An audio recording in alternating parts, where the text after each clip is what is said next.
In the headlines, Supreme Court to deliver judgment on presidential election appeals on Thursday.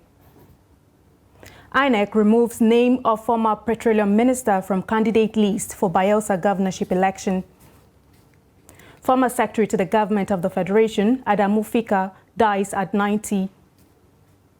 And on the foreign scene, Israel to refuse visas to UN officials as at least 5 killed in raids in occupied West Bank. Hello and welcome to Trust TV News Update. I'm Aisha Salihu. Thanks for joining us.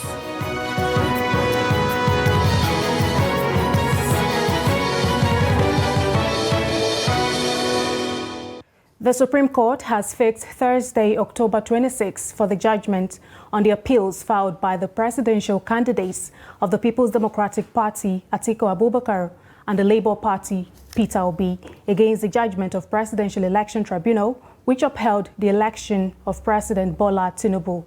Atiku and Obi asked the Apex Court to set aside the judgment by the Presidential Election Tribunal, with Atiku presenting documents from Chicago State University to prove that the president was not qualified to contest the February 25 election. The Supreme Court's Director of Information, Dr. Festus Akonde, on Wednesday said that the judgment on the appeals had been scheduled for Thursday. And now to speak on this development, at this time we have joining us live in the studio Kamal Ogundele, who is Daily Trust News Editor. Welcome to News Update. Thank you very much. Now, on Thursday, the Supreme Court will deliver judgment on the presidential election. What would you say, keep us abreast on the issues for determination before the Apex Court? Well, the issues for determination before the Apex Court, in the case of the former Vice President of Nigeria, Atiku Abubakar, he formulated 35 grants of appeal for the Supreme Court for determination because he felt that the judgment delivered by the Court of Appeal, which is the Presidential Election Petition Court, was laden with grave errors and gross misrepresentation, which according to him led to a miscarriage of justice. So, having been dissatisfied by the judgment of the court, he filed 35 grants of appeal for the Apex Court to determine whether the judgment at by the Presidential Election Petition Court was not a miscarriage of justice. And in arguing his case at the Apex Court, he said that the Presidential Election Petition Court was wrong in not considering its petition because he felt that he scored the majority of the lawful votes cast in the election. And the presidential candidate of the Labour Party, in its own appeal, felt that the judge was wrong in arriving, the tribunal was wrong in arriving at a decision that INEC was at liberty to determine its mode of transmitting election result. Because his own case at the tribunal was that INEC went against its promise to transmit the election result directly to the HiRef portal. So that the failure of the commission to do that led to the manipulation of election results in favor of President Bola Ahmed Tinubu. Then he also said that the president did not score 25% of the lawful vote cast at the FCT, that therefore he did not score 25%. He could not be said to have scored 25% in 2/3 of the 36 states and FCT, 36 states of the country and FCT. That FCT is an entity on its own that should be treated independently of the states. So that having not secured 25% of the vote at FCT, he could not have been said to have been validly elected as a president of the court. Thank you so much for highlighting some of the issues ahead of tomorrow. And now all we can do is wait for tomorrow. But we all know that the judgment of the Supreme Court is final. What happens if any of the party is not satisfied with the verdict of the Supreme Court? Well, the Apex Court is the final court of arbitration in this case. It is the final court. There is a saying by the which I've heard that the justices of the Supreme Court say several times, that if you are dissatisfied with our judgment, you can only appeal to God. So the Supreme Court is the final court in this case. Right. So there's no room for appeal against. All right. Thank you so much, Kamal Ogundele, Daily Trust News Editor. Now, still in politics, ahead of November 11 governorship election, Timipre Silva, governorship candidate of the All Progressives Congress in Bayelsa State, is facing yet another hurdle as the Independent National Electoral Commission releases amended lists of governorship candidates in the state, excluding him and his running mate, Joshua McIver. The situation has already thrown the supporters of the All Progressives Congress into anxiety, with many comparing it to the situation that prevented the party from governing the state after winning the 2019 governorship election. According to the amended list uploaded on the Commission's website on Tuesday, Silva and his running mate were excluded due to the October 10 Federal High Court order that disqualified him from participating in the state governorship election. The list, signed by the Secretary to the Commission, Rose Odiaron Anthony, had the column for the names of APC candidate and his running mate left blank with remarks, court order. Disqualifying Silva and his running mate few weeks ago, Justice Donatus Okorowo held that, having been sworn in twice and ruled for 5 years as governor of Bayelsa State, Silva would breach the 1999 Constitution as amended if allowed to contest again. But the APC Gubernatorial Campaign Council, while reacting to the election of its candidate, to the exclusion of its candidate, urged the party supporters not to be deterred.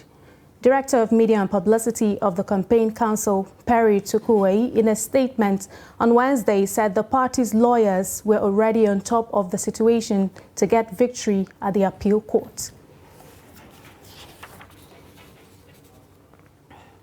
And now to security matters. Police in the Federal Capital Territory, Abuja, have paraded a fake male organ disappearance victim that ignited mob action, leading to the death of the accused. The police also paraded a suspected one-chance syndicate robbing residents of their valuables, among other criminals. Noel Sampson reports that the arrests were part of the command's efforts of keeping Abuja safe for citizens. Allegation of Mawu theft often leads to jungle justice for would-be accused. Imo Daladi was arrested by the police for faking Mawu theft. His actions allegedly led to the lynching of one Tijani Yakubu to death by irate youths. Doctors later confirmed that Emmanuel's organ was intact and not stolen as he falsely claimed. He touched me, then I didn't see my private part. The man started deny. Before people come, they say I should pull myself. And I pull myself, quite well I didn't see my penis. So then I took her to the station. They still say I should pull up inside the station. I pull up. So the policemen, they are aware that, yes, it's true. Then I said to him, they should move up to hospital to go and do the test. Police Commissioner Aruna Garba paraded other suspected criminals arrested by the command. Items recovered from them include stolen vehicles, mobile phones, locally made pistols, flat screen television sets, wristwatch, laptops, live cartridges, among other items. The FCT Police Command newly created Operation Sting and also Anti-One-Chance Squad in an effort to rid the city of one-chance activities, carry out a coordinated operations and impounded 9 vehicles. Those are the vehicles we are seeing here. You can see most of them have tinted glasses. Some of the suspects paraded speak about their involvement in the crime they are accused of committing. I got a call from my friend. I should help him to go and draw vehicle for somewhere, and I help him go there and we draw the vehicle, park it on our compound.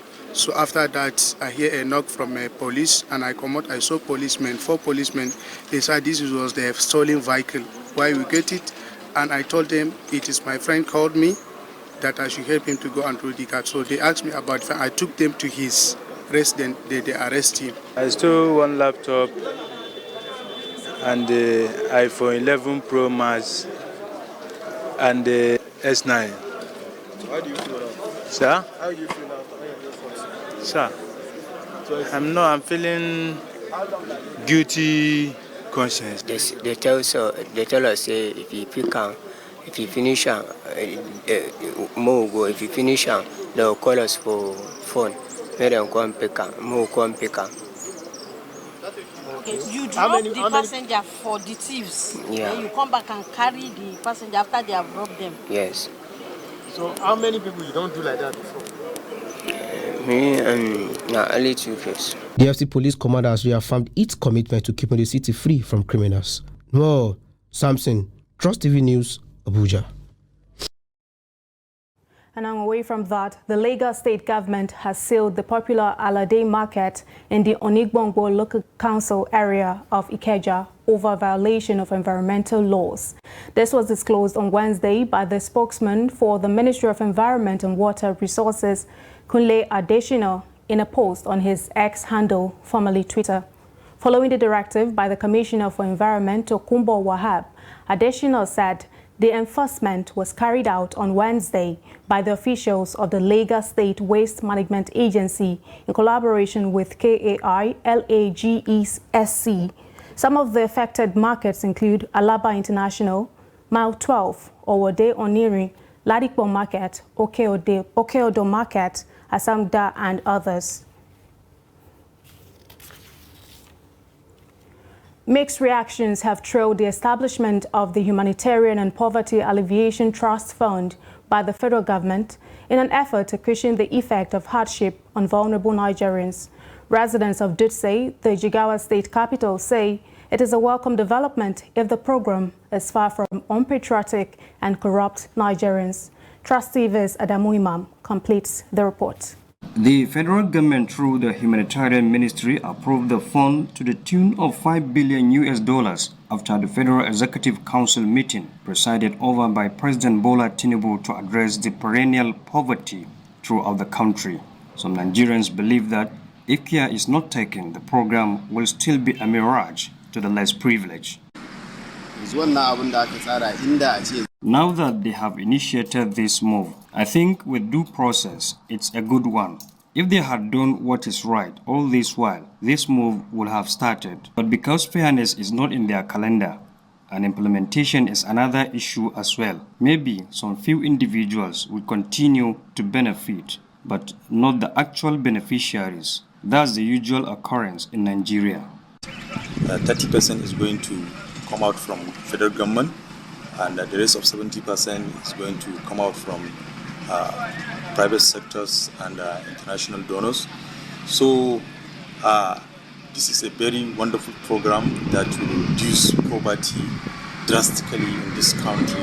It's going to help a lot of people, and it's going to change a lot of people's life, most especially those that are less privileged. If truly the funds are going to be sharing the way it's supposed to be done, I think it will, if it's going to reach up to the less privileged, so it's a very good platform, and I believe it's going to help a lot. He, however, pointed that previous social investment programs to address poverty did not go well with many in the country due to corruption on the part of Nigerians saddled with the task of executing them. It's a very good platform which is going to help a lot of people, but the challenges now is the corruption. Because if there is not a good coordinator, it will not reach up to the poverty people. That is the less privileged, or to be precise. So those are the kind of challenges I think definitely they're going to face. So I expect the federal government to, find a way of tackling that aspect. We hope that Mr. President will continue to bring new innovation and new system that will reduce poverty in this country. According to Humanitarian Affairs Minister Beta Edu, the fund is expected to be generated annually from the government, donor agencies, the private sector, and other innovative forms of resource mobilization. She added that the governing board will supervise the implementation of the fund and involve key stakeholders that are relevant to the process. Adamu Imam, Trust TV News, Jigawa. And now to a sad development. Former Secretary to the Government of the Federation, Adamu Fika, has died at the age of 90 years. The elder statesman, who had been battling with a health-related challenge for some time, died mid-flight while returning from a London hospital to Kaduna late Tuesday evening. The funeral prayers for the Wazirin Fika will hold at Sultan Bello Mosque in Kaduna later on Wednesday. Late Adamu Fika was born in Fika, present-day Yobe State in 1933. He had an illustrious civil service career and later served as the Pro-Chancellor and Chairman of the Governing Council of the Ahmadu Bello University, Zaria. He was also the Chairman of the Board of Trustees of the Arewa Consultative Forum. The Wazirin Fika began his educational journey at Kaduna Government College and the Nigerian College of Arts, Science and Technology, now Ahmadu Bello University. He held several significant positions, including permanent secretary of various federal ministries such as Internal Affairs, Commerce and Communications. He also served as the head of the Civil Service of the Federation and made invaluable contributions to the development of Nigeria. You're watching the news update on Trust TV. Coming up shortly, we'll tell you why residents decry estimated billing. Details of this story and more to come after the break. We'll be right back.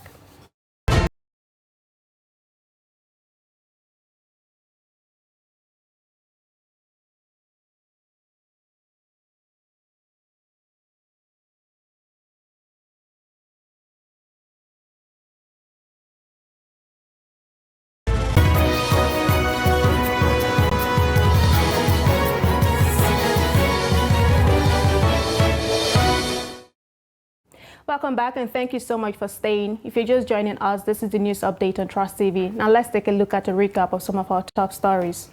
We told you that Supreme Court to deliver judgment on presidential election appeals on Thursday. INEC removes name of former petroleum minister from candidate list for Bayelsa governorship election. Moving on to other stories and now to developments in the health sector. The Taraba state government has flagged off vaccination against human papillomavirus for girls between the ages of 9 and 14 years to avert the spread of the virus. The state deputy governor, Aminu Alkali, flagged off the exercise at the State Primary Healthcare Center, Jalingo. Take a look. Human papillomavirus, known as HPV, is the most common sexually transmitted infection, STI. It is very common, affecting more than 1.5 million people in Nigeria every year through a cut or small tear in the skin. The virus is also contacted through skin contact in the genital region. According to health experts, the HPV has no sign or symptom of the infection at the initial stage. Taraba State Deputy Governor Aminu Alkali said vaccination for the female children is free, noting that the scourge of cervical cancer remains a source of worry that requires government's attention. It is sad to note also that this monstrous ailment is caused by the deadly human papilloma virus. But I am delighted to announce to you today that Taraba State government will from today join other states of the country in introducing the life-saving human papilloma virus vaccine to prevent our teenage girls from developing cervical cancer and other related diseases. Health Commissioner Nuhu Tukura said the virus has been known in America since year 2006, which later spread into 10 African countries, including Nigeria, for the past 10 years. Because this is the first time that we are having this vaccine in Nigeria. And this vaccine, Your Excellency, it is of note that it has been in existence since 2006 in the United States of America, and over 10 African countries have had this vaccine. It has been part of their routine immunization. I want to urge all our health workers here that our capability as a country have been questioned, that we will not be able to conduct effectively this human papillomavirus campaign effectively.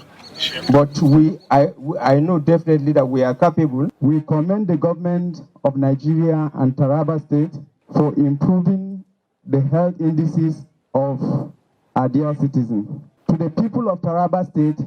Data indicates that the virus is affecting over 70 people in the state annually, but with the rollout of the vaccine, more than 17 people will be immune from the virus every year. Away from health, some business owners and residents in Asaba, the Delta State capital, have lamented the poor distribution of prepaid meters and epileptic power supply by the Benin Electricity Distribution Company. The residents who appealed for improved power supply to ease their business operations also urged the Electricity Distribution Company to stop the estimated billing system and provide them with prepaid meters. Trust TV's Jonathan Anwanyai has more. The electricity consumers who spoke with Trust TV decried the persistent epileptic power supply in the area, as well as the outrageous bills they are being charged. I call it a level of exploitation, of a level of mass mentality for BDC to be talking about estimated billing. Do you know why? Now, here is a body, an organization that can't even guarantee 2 hours light in a day. Sometimes for weeks and months, you don't get light in some parts of Asaba or not Panama. That's how bad it is. Yet, at the end of the month, a group of persons who call themselves BDC staff will come and say they want to bid you, they want to read meters. Meter and there's no light. It's just like one of the decorations you have in your houses. But if there's light, then you see that revenue will come up. Because if you buy 2,000 naira, which is normally the normal thing that most people buy, within 1 week, it's finished. The next week you buy again. And then you generate revenue. So if you don't give her these meters, you won't generate revenue. And even when you give her these meters and you don't supply the light, the same thing, it falls back to zero. BDC in Asaba and Delta in generally, their performance is very, very poor. Most times, like transformer, when the transformer is down or faulty, they hardly do maintenance. It is the users that will contribute money. They expressed sadness over what they described as extortion and called on the company to install the prepaid meters in their areas, which according to them are more pocket-friendly for the common man. Since I've been posted here, I've discovered that we don't really have a power supply here. We don't really have power supply. What we have here is just occasional. It gives you occasional joy. When you see the power supply, people will rejoice. But in 5 minutes, they will take. Prepaid meter. BDC is not doing well. Because even before you even apply for the prepaid meter, you have to go, extra mile in, applying. And like they say, we should pay for prepaid meter. We have paid. We have not been given. Every month they will bring estimated bills.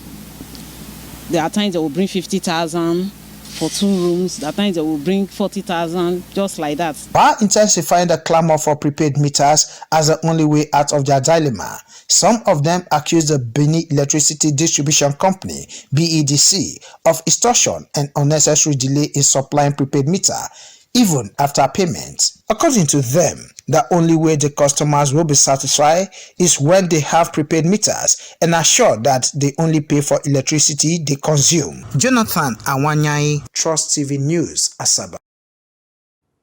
From the international scene, at least 5 people have been killed by Israeli fire as the Israeli army carried out a number of overnight raids in the occupied West Bank, according to Palestinian officials. The Palestinian Health Ministry said 3 people were killed early on Wednesday in an Israel air attack on the Jenin refugee camp. 2 more young people were killed during raids in Kalkeya and Kalandia, respectively, it added. The Israeli military said on Wednesday that a group of Palestinians at the camp fired and hurled explosive devices at its forces when they were carrying out counter-terrorism activities. The West Bank has emerged as another front in Israel's war in Gaza. Meanwhile, Israel will refuse visas to United Nations officials, its ambassador to the UN has said, as the country's part with the international organization deepens. Gilad Erdan made this statement on Wednesday, according to Israeli media, as a fallout from the UN chief's speech at the Security Council the previous day continues. UN Secretary General Antonio Guterres indirectly criticized Israel for ordering the evacuation of civilians from the north to the south of the Gaza Strip. He also said Hamas's attack on Israel on October 7 did not happen in a vacuum, as the Palestinians have been subjected to 50 years of suffocating occupation. Erdan said on X, formerly Twitter, that the UN chief has expressed an understanding for terrorism and murder with his speech. And in sports, the Confederation of African Football has announced a new date for the second leg of the African Football League quarterfinal match between Wydad Athletic Club of Morocco and Enyimba FC of Nigeria. The match, which was originally scheduled to take place on Wednesday, 25th October, will now be played on Thursday, 26th October at 1900 p.m. local time. The change in date comes after Enyimba FC's traveling contingent was stranded at the Murtala Mohammed International Airport in Lagos on Monday, 23rd October, due to a delay in obtaining landing authorization from the Moroccan authorities. The team was forced to return to their hotel after spending 6 hours and 30 minutes on the aircraft. The Enyimba management condemned the delay, which they perceived as a deliberate plot by the Moroccan authorities and Wydad AC to frustrate the team. They also called on CAF to intervene in the matter and ensure that the team is able to travel to Casablanca for the second leg match. CAF has since responded to Enyimba's complaint and has announced that the match will be rescheduled for Thursday instead of Wednesday. CAF has also stated that they will investigate the matter further and take appropriate action if necessary. With that, we've come to the end of the news update at this hour. Do not forget to follow us across all of our social media platforms and also join our YouTube live stream for more news, programs, and documentary. I'm Aisha Salihu. Thanks for your time.